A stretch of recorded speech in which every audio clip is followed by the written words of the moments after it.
Hoje eu tenho uma afirmação que não é um ditado popular, né? E um desafio para nós: ser feliz ou ter razão. E eu gosto quando eu tenho uma experiência que aconteceu logo que cheguei aqui no culto. Fui cumprimentar a Emi falou para mim: pastor, é possível equacionar? Eu falei: é bem difícil, vamos tentar. Mas o objetivo, talvez, irmãos, quem sabe nós chegarmos não numa dicotomia, né? Não em dois extremos, ou ser feliz ou ter razão, mas chegarmos aí em um bom termo. E eu gostaria de ser desafiado junto com os irmãos. Quem está lendo a Bíblia, seguindo aí certinho, está em dia, sexta-feira passou por esse texto de Isaías 55, 56, 57, mas antes de ler o texto, gostaria de então dizer que essa indagação reflexiva, ela na verdade não é um provérbio popular como eu tenho seguido aqui o meu raciocínio, mas na minha vida apareceu recentemente, em uma dessas palestras, né, de autoajuda, uma coisa que está muito na moda agora, os coachings, né, e isso me tocou, falou assim, um desafio, né, você quer ser feliz ou ter razão, mas pense em alguém, irmãos, que gosta de ter razão. Eu sou uma pessoa que, por várias vezes eu já ouvi, até comentários dentro de casa mesmo, a Sandra falando: não, ele não vai perder, né? Não quer perder a discussão, mas é um desafio para nós, né? Outra coisa também é sermos admiradores de frases lindas, né? Bonitas essa frase, né? Faz a gente parar e pensar um pouco.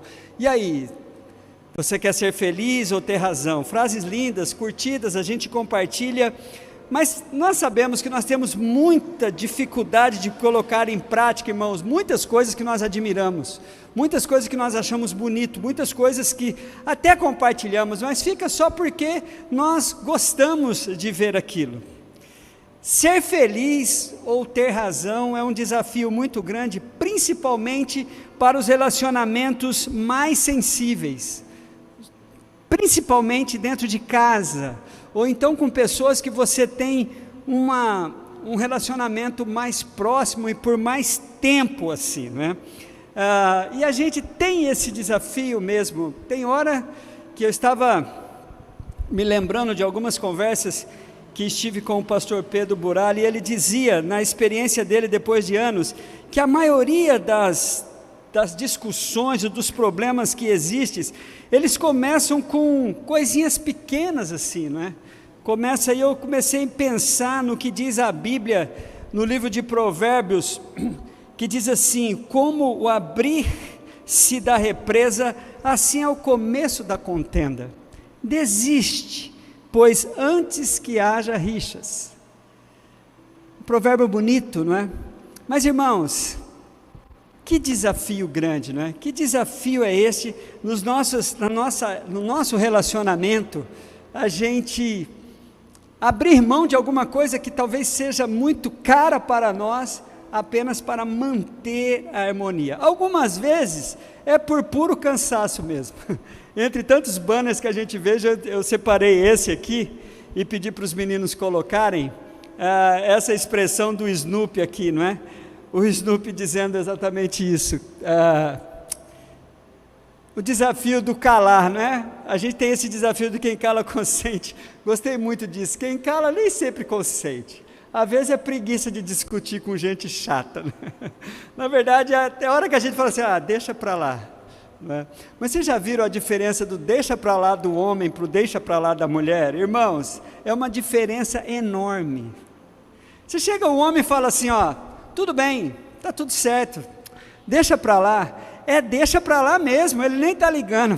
Meu irmão, mas nos lábios da mulher é outra história. Quando a mulher fala assim, tá bom, deixa para lá, tá assim, vai idiota, você vai ver o que vai dar, você vai se estrupicar. O deixa para lá para a mulher é meio que uma ameaça assim para a gente. Quando ela fala deixa para lá, que nem um amigo que estava em crise aí falou assim: gente, pelo amor de Deus, ligando para os amigos, a minha esposa, a gente estava discutindo, ela pegou e disse assim: tá bom, você tem razão, e agora o que eu faço? Aí o outro falou, pula fora, eu nunca cheguei nessa fase, eu nunca experimentei isso. Mas queridos, esse desafio de dentro da casa é um desafio muito interessante dos nossos relacionamentos, né? Mas eu quero seguir os direcionamentos que caminhei pela Bíblia para compartilhar com os irmãos. Olha que texto lindo sobre um Deus que neste capítulo de 57 de Isaías, ele decidiu abrir mão da sua razão para ter um relacionamento de felicidade com o seu povo. Abra a tua Bíblia em Isaías 46, ou melhor, 57, versículo 16. Eu vou ler em duas versões, porque gostei muito da versão. Nós temos a versão aqui, essa da revista atualizada, a minha é de 93, eu não sei da mídia o que é, mas a Bíblia diz assim, Isaías 57, 16, pois não contenderei para sempre, nem me indignarei continuamente, porque do contrário o Espírito definharia diante de mim, e o fôlego da vida que eu criei. Olha na linguagem de hoje, irmãos, ora na linguagem de hoje, não continuarei repreendendo o meu povo, e nem ficarei irado para sempre, senão ele morreria, meu povo morreria, morreriam os seres que eu criei, aqueles que dei o sopro da vida. Para mim, esse é um versículo bíblico que deixa bem claro, eu vejo um Deus decidindo ser feliz do que ter razão. Se você for dar uma olhada para o capítulo 57 de Isaías, nós não vamos debruçar sobre ele, mas de curiosidade, irmãos, você pega do versículo 1 até o versículo 13, Deus está bravo, Deus está cheio de razão, Deus está realmente deixando bem clara a sua indignação, mas de repente, abruptamente, ele meio que para assim, fala, não, tá bom, tá bom de homem mesmo assim, tá bom masculino, tá bom e tá bom mesmo, não, aí ele começa, isso é a impressão que eu tive quando eu estava lendo esse capítulo, Deus dando aquela respirada e falou assim, olha, se eu for continuar aqui, eu acho que eu vou complicar mais ainda do que facilitar. E aí tem esse versículo gracioso, lá no Antigo Testamento, eu não vou contender mais, eu não vou mais fazer isso para sempre, eu não vou ficar indignando contra o povo. E o histórico da relação de Deus com o seu povo é marcado desse jeitinho, irmãos, Deus suportando, disciplinando, o povo sempre falhando. Então a gente encontra esse Deus sempre tentando restaurar, esse Deus sempre tentando levantar, não desistindo daquele que não está conseguindo alcançar o seu alvo. Deus não abriu mão do seu padrão, mas Ele não nos deixou sozinhos para alcançar o seu padrão. E eu encontrei algumas passagens bíblicas que mostram esse princípio de abrir mão de uma razão maior. Veja no finalzinho da história de Naamã com Eliseu, lá em 2 Reis, capítulo 5, olha que coisa maravilhosa, irmãos.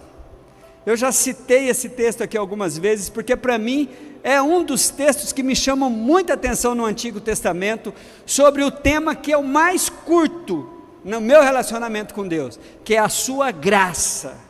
A graça de Deus, irmãos, se nós decidíssemos um dia confiarmos, passarmos para o lado de Deus, nós seríamos muito mais felizes, e nem sempre teríamos tanta razão assim, mas é interessante isso. Olha 2 Reis, capítulo 5, versículo 18 e 19, quero ler bem rapidinho.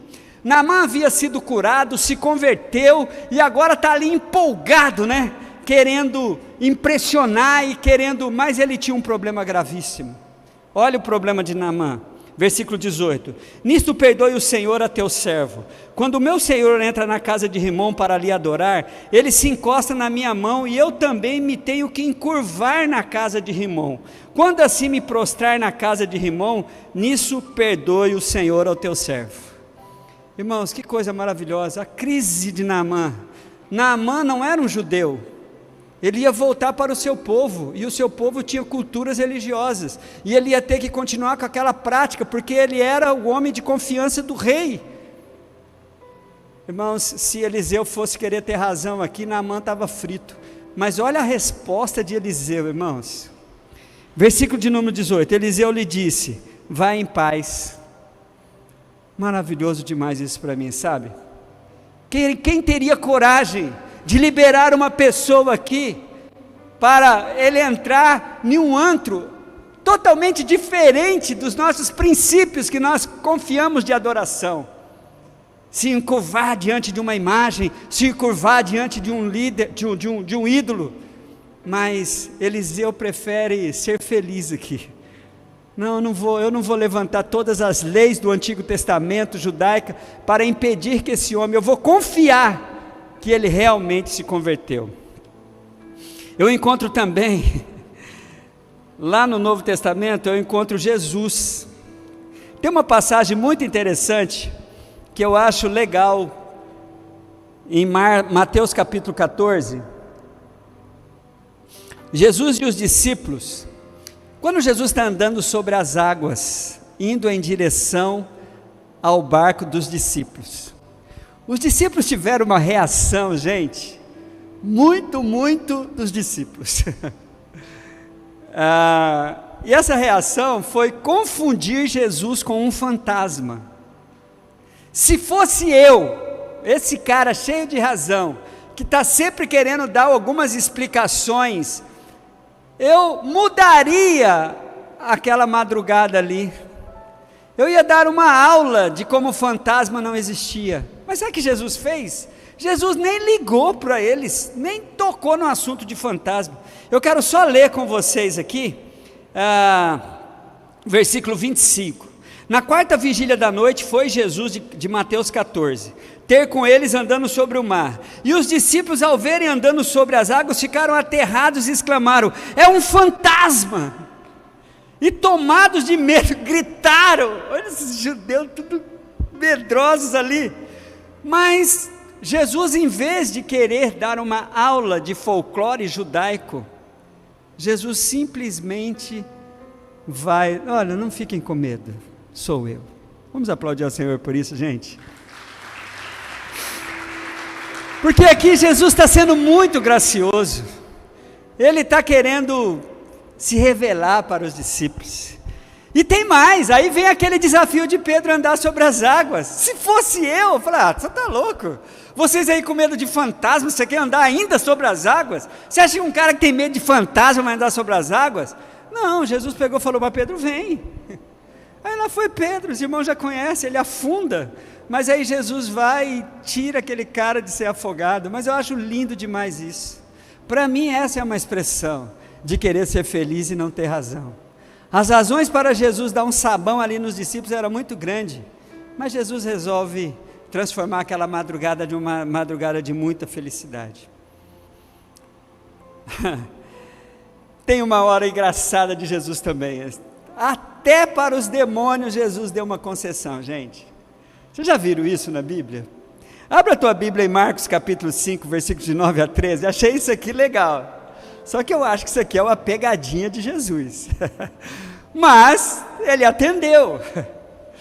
Eu me lembro quando no meu discipulado, não bem discipulado, não era bem assim, mas hoje seria chamado de discipulado, nosso pastor nos ensinando, falando sobre essa questão de possessão demoníaca, ele falava assim: nunca atenda o pedido do demônio ou do endemoniado. A gente tinha aquilo na cabeça, nunca atender, né? Mas depois eu estava lendo assim, eu falei assim: o pastor, não o Pedro Buralho, mas o nosso pastor Pedro original nosso, que nos batizou e fez o nosso casamento, ele nos ensinava assim, porque eles têm costume de pedir coisas: eu quero café, Aí a pessoa leva café, ele toma o café, não, eu quero café com sal, sabe, umas palhaçadas assim. Aí as pessoas, não atenda nada que ele peça. Olha aqui, gente, olha Jesus atendendo aqui, ó. Marcos 5:9 diz assim, ó, e perguntou, qual é o teu nome? Respondeu ele, Legião é meu nome, porque somos muitos. Aí os demônios pedem para Jesus, rogou-lhe encarecidamente que não os mandasse para fora do país. Ora, pastava ali uma manada de porcos, e o espírito imundo rogaram e disseram para Jesus, manda-nos para os porcos, para que entremos neles. A Bíblia diz que Jesus permitiu, Jesus atendeu. Pastor, onde está a pegadinha de Jesus? Para onde os porcos foram? Os palmeirenses aqui entraram tudo no Barbas. Olha o que a Bíblia diz. Então Jesus permitiu. Versículo 13. Saindo os espíritos imundos, entraram nos porcos, e a manada, que era cerca de 2.000, precipitou despenhadeiro abaixo para dentro do mar. Essa parte não estava no contrato, eu acho. Por isso que eu acho que era uma pegadinha de Jesus. Tudo bem, vocês podem ir para os porcos, vão para os porcos, mas eu não combinei nada para onde que os porcos vão com vocês. Mas é interessante a gente ver aqui essa disposição de Jesus até mesmo atender os demônios.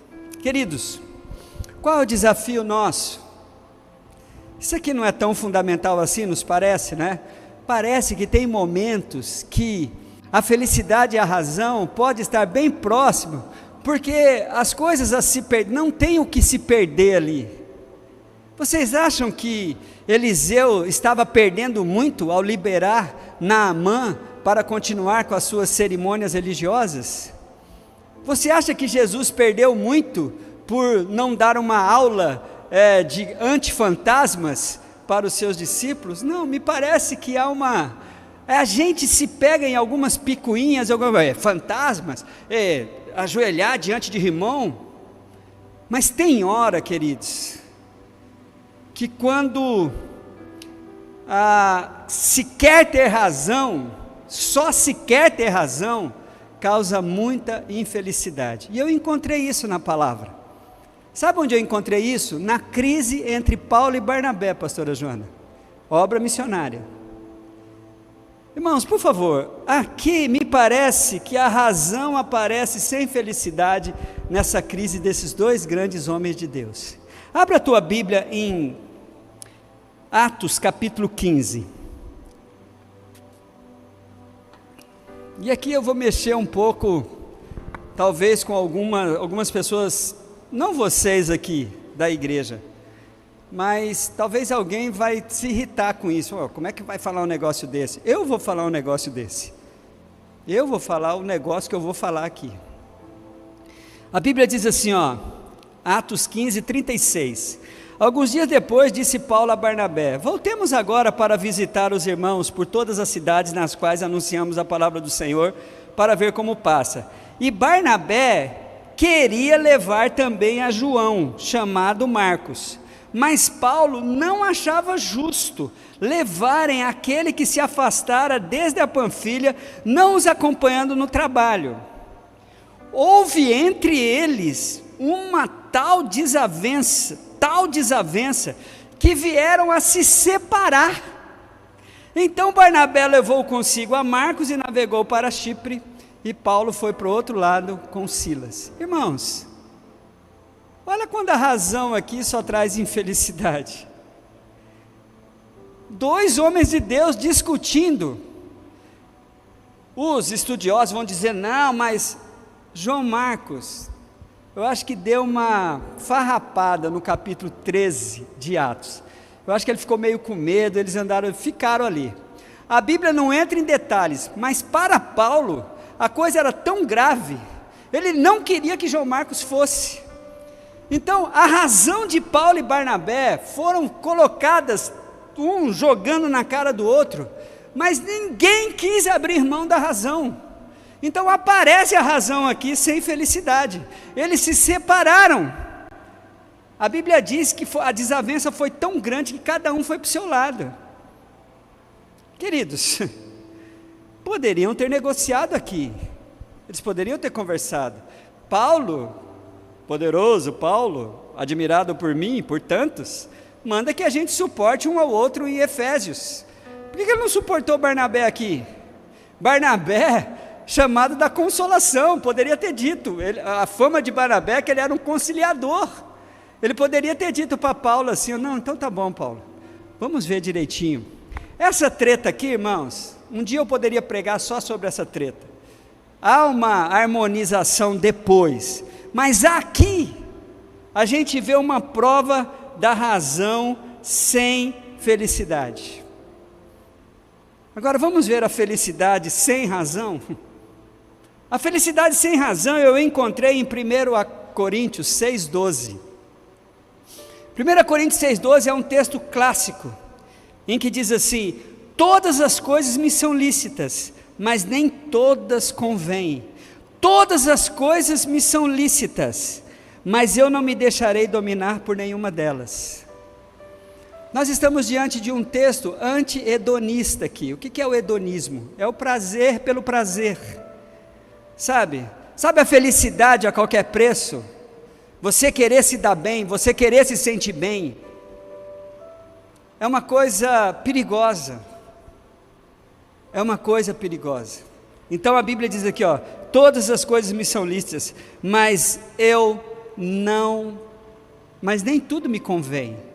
A gente tem que ter um pouco de razão aqui, né? A gente tem que ser um pouco racional, a gente tem que fazer avaliações.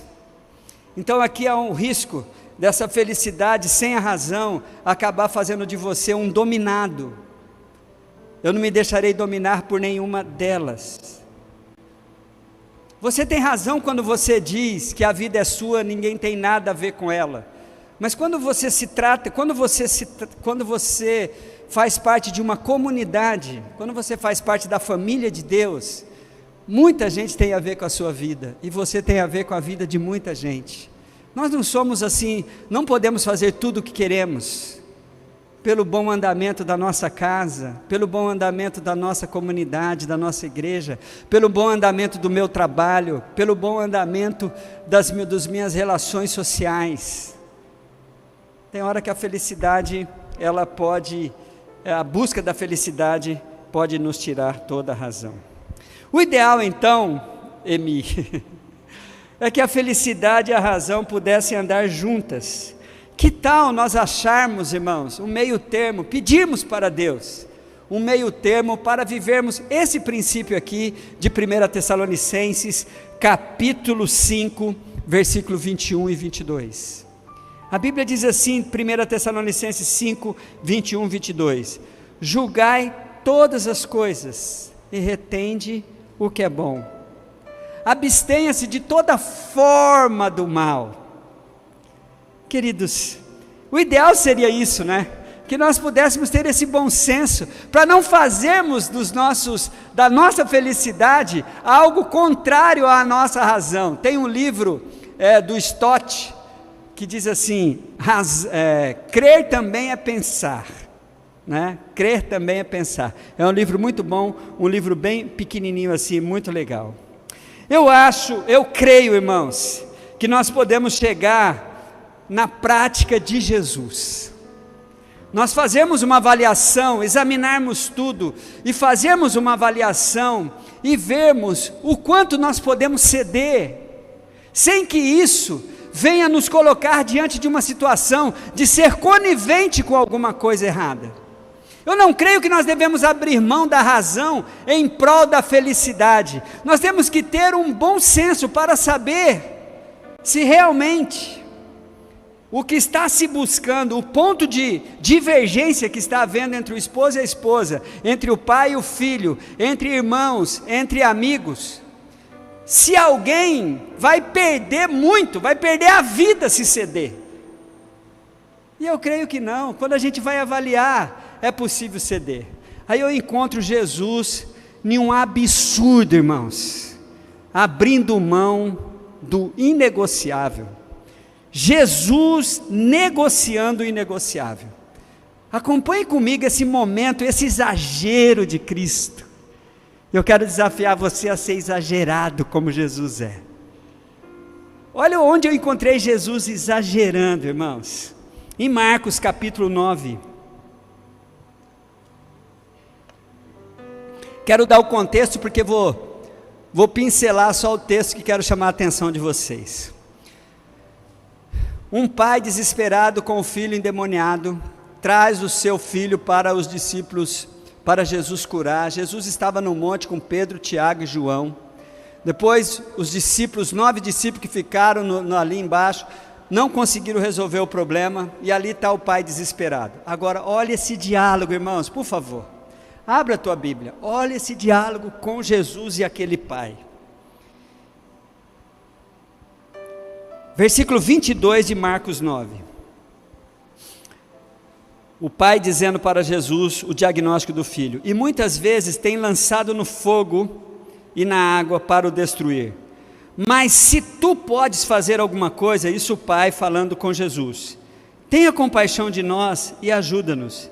E Jesus lhe disse: se tu podes, tudo é possível ao que crê. E logo o pai do menino, clamando com lágrimas, disse: eu creio, Senhor, ajuda a minha incredulidade. Irmão, isso aqui para mim é muito forte.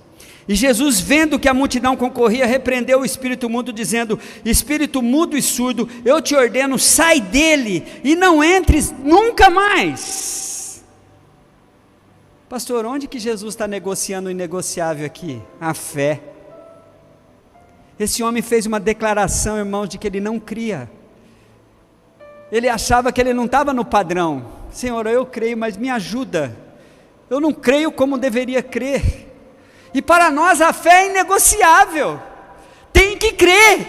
Se não crer, e Jesus aqui então negocia inegociável, irmãos. Ele abre mão de uma declaração: eu creio, porque muitas vezes nós afirmamos que cremos para atender o nosso interlocutor, a pessoa que está perguntando, mas nós estamos dilacerados por dentro, nós estamos cheios de medos por dentro, nós estamos inseguros por dentro, e aí a gente faz as nossas declarações, verbalizamos algo que não está no nosso coração. Esse homem não, esse homem rasgou o coração. Eu imagino ele que meio que gaguejando: Senhor, olha, eu creio, mas ajuda, Senhor, ajuda. Eu não acredito que o Senhor pode fazer alguma coisa, não. Que maravilha, irmãos. Jesus vê além da declaração do homem. Sabe o que eu percebo aqui?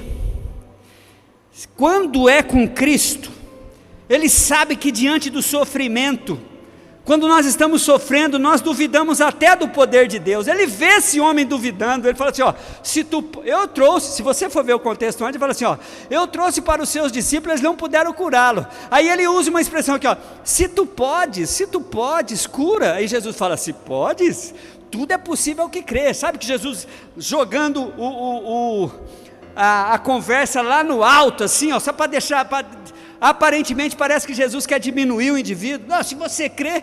E esse homem aqui, olha, Jesus sabe que o sofrimento muitas vezes leva a gente a duvidar até mesmo do poder de Deus. A gente coloca Deus sobre suspeita, porque o sofrimento é grande, a dúvida é grande. Nós nunca mais vimos um milagre, nós nunca vimos tal. Aí eu fico, mas Jesus sabe disso. Então ele abre mão, ele negocia o inegociável aqui, irmãos. Jesus poderia querer ter razão e falar: então se você não crê, tchau, porque é assim que muitos religiosos fazem, é assim que eu já fiz, é assim que nós fazemos.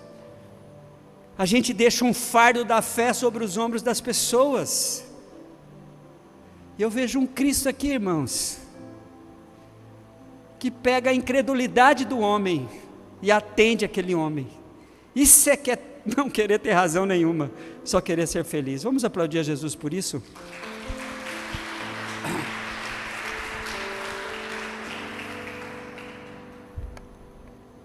E quando Jesus faz, queridos, ele faz uma obra completa. Eu vejo Jesus aqui expulsando aquele espírito de mudo e surdo e ordenando: não entre mais. Acabou, o teu problema acabou, esse problema você não vai ter mais.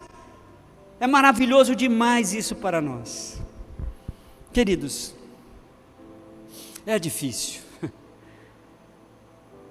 mas se nós olharmos para a palavra de Deus, nós vamos encontrar um Deus que nos ajuda a equacionar isso que eu quero desafiar a mim e cada um de vocês a não colocarem esses dois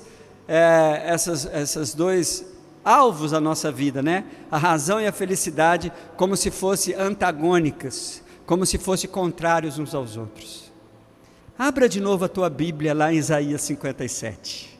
Olha que coisa maravilhosa. Quando Deus relaxa, quando Deus fala, tá bom, eu vou ajudar vocês. Se Deus fosse cantar uma música popular, irmãos, para o povo de Israel, a música que ele cantaria era aquela: você não vale nada, mas eu gosto de você. Você não vale... Opa, desculpa. Já estou querendo ser feliz demais aqui. Está pensando que eu não sei, velho?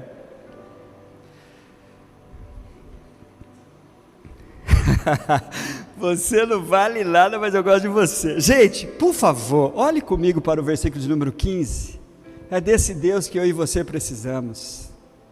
É lindo demais esse texto, porque assim diz o alto, o sublime, que habita a eternidade, o qual tem um nome de santo, habito e no alto e santo lugar. Para aqui, esse é o Deus da razão, o Deus inacessível, o Deus que você tem que se esforçar. Se você não fizer por merecer, Deus não vai te abençoar. Ora que Deus abençoa, jejua que Deus abençoa, sobe um monte que Deus abençoa. Esse é o Deus da religião, esse é o Deus que está no alto, que está no sublime, que você tem que estribuchar para chegar até Ele.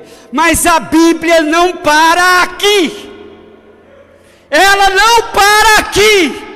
Olha o que o texto diz, irmãos. Esse é o Deus que ajunta a razão com a felicidade. Aí vem um mais de Deus. Olha que lindo, olhe comigo por favor. Mas, depois do santo lugar, mas habito também. Vamos aplaudir ao Senhor, gente, por favor. Não. Mais forte, mais. Mas habito também, com quem não está conseguindo, com quem tem o pavio curto, com quem só quer ter razão. Irmãos, mas habito também com o contrito, com o abatido, para vivificar o espírito dos abatidos e vivificar o coração dos contritos. Você vê aqui o Deus da razão e o Deus da felicidade juntinho. Aí depois ele vem: eu não vou mais contender com vocês, relaxa, eu vou amar vocês em Jesus. Isso aqui é 700 anos antes de Jesus, esse texto. Calma, eu não vou contender com vocês, senão vocês não aguentam. Se Deus ficar só com a razão, irmãos, a gente não aguenta. Precisamos de Cristo, e você vai ouvir de Cristo um convite em harmonia com esse Deus que fez desse jeitinho aqui, ó. Vou resumir a razão e a felicidade de Deus. No Antigo Testamento, Deus se revelava assim, no alto e sublime trono, mas demonstrava o seu amor quando o povo estava precisando. Depois ele anuncia Emanuel, o Deus que vai estar com a gente em Cristo Jesus. Mas ele não se contém aí, ele se revela no Espírito Santo, que não é mais um Deus conosco como Emanuel, é um Deus na gente, dentro de nós, para que eu consiga ter o discernimento, a hora de ficar quieto, a hora de abrir mão daquilo que não é tão importante assim entre eu e minha esposa. Ela pode ganhar, ele pode ganhar. Vamos ficar em harmonia entre eu e meu filho, entre eu e minha filha, entre eu e meu amigo, entre eu e meu patrão, entre eu e meu... Olha, tem momentos, gente, que a gente vai ter que ceder. E esse ceder não é ser conivente com o erro, é negociar. É tão pouquinho talvez, e a gente é tão melindroso, são coisinhas pequenas que nos irritam, e de repente aquilo vira uma, conforme Provérbios lá disse, que eu estou torcendo aqui para achar o capítulo, eu só citei o versículo, mas até o final do culto eu acho o versículo aqui para vocês. Irmãos, eu fico aqui a pensar nesse Deus que em Cristo nos faz esse convite. Então está difícil, pastor, eu sou cheio de razão, eu não quero perder, eu sou chato, eu não perco nenhuma discussão, eu demoro para entrar, eu demoro para entrar numa briga, eu demoro um pouquinho para entrar numa briga, mas eu demoro um século para sair dela. Sabe, queridos, eu não gosto de calar não, essa história de que quem cala consente é coisa de idiota, não, só que está ficando chato, a gente está brigando, a gente está perdendo pessoas, nós estamos fazendo questão de coisas pequenininhas, e Deus abriu mão. Veja Jesus exagerando, veja Deus exagerando, dá uma lidinha no capítulo inteiro de Isaías 57, você vai ver a mudança abrupta de Deus na relação com o povo. Veja um Cristo nos convidando, vinde a mim todos que estáis cansados e sobrecarregados, eu vos aliviarei. Mateus 11, 28, Mateus 11, 29, tomai sobre si o meu jugo e aprendei de mim, porque sou manso e humilde de coração, o meu fardo é leve e meu jugo é suave. Queridos, não penso que deveríamos colocarmos esses dois textos, essas duas expressões como contrárias, mas vamos pedir para o Espírito Santo nos ajudar a equacionar a razão com a felicidade. Vamos aprender com Deus, vamos aprender com Cristo, vamos saber ceder e vamos saber nos posicionar de maneira em que em Cristo é possível ter razão e ser feliz. Amém? Vamos aplaudi-lo por isso? Vamos ficar em pé, queridos. Eu quero orar com você.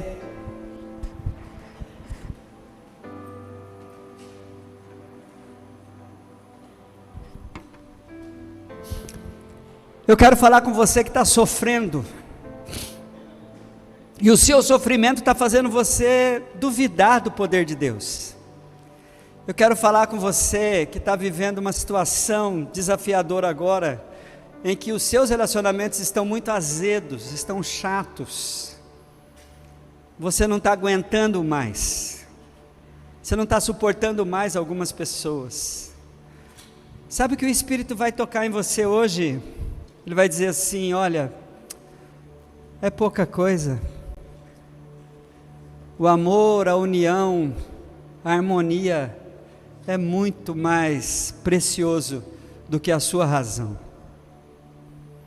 Eu quero falar com você que está com medo de coisas que não existem, está com medo de fantasmas. Deus não vai te diminuir por conta dos seus medos, Ele vai dizer uma coisa para você: não temas. Eu quero falar com você que a Bíblia chama de iracundo, uma pessoa muito cheia de ira.